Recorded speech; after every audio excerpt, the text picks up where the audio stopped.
नाज़रीन, अवामी न्यूज़ में ख़बरें जो सिलसिलो जारी है। इन वक्त असीं तव्हांखे खिपरो खां ख़बर ॾींदा हलूं त असिस्टेंट कमिश्नर खिपरे जी ऑफिस में खिपरे शहर में हद दख़लियूं हटाइण लाइ मीटिंग थी। हिन हवाले सां पेश है अवैस कुंभर जी ही रिपोर्ट।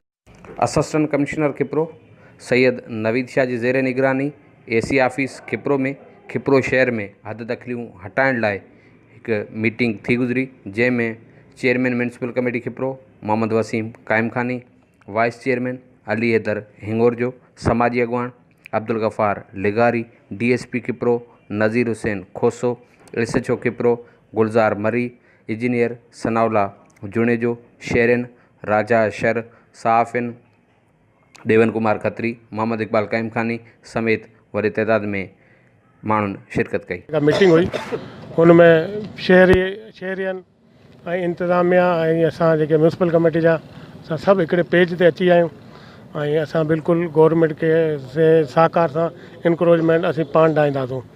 हिकिड़ो लाइन लेंथ ते थी वई आहे ऐं हर जेके आहिनि गली घटी सभु असां वाज़े करे छॾी आहे।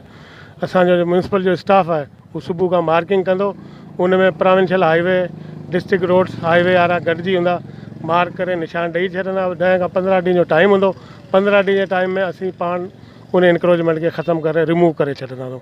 इंशाल्लाह कंहिंखे तकलीफ़ कोन थींदी, ज़रूरत कोन पवंदी ऐं तमामु ऐं शहरियन खिपरनि सभिनी खे या ख़ुशख़बरी ॾियां थो त सभु हिकिड़े जाइ ते हिकिड़े पेज ते असीं अची विया आहियूं ऐं इंक्रोचमेंट इंशाल्लाह असीं पाण ख़तमु कंदासीं। गवर्नमेंट जी अॻुवाई रोडनि जी माप आहे।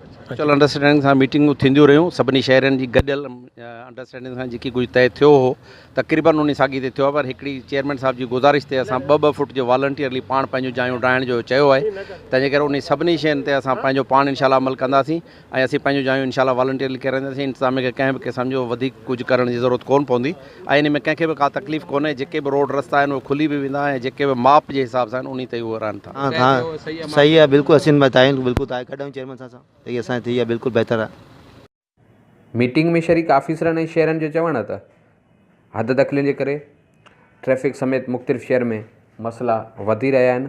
हद दख़लियूं हटण सां इहे मसइला हल थींदा ऐं शहर जी सूंह पिणु वधंदी। अवैस कुंभर, अवामी न्यूज़ खिपरो। वधीक ख़बरनि ऐं तफ़सील लाइ विज़िट कयो अवामी news Facebook page, YouTube page ऐं अवामी न्यूज़ वेबसाइट।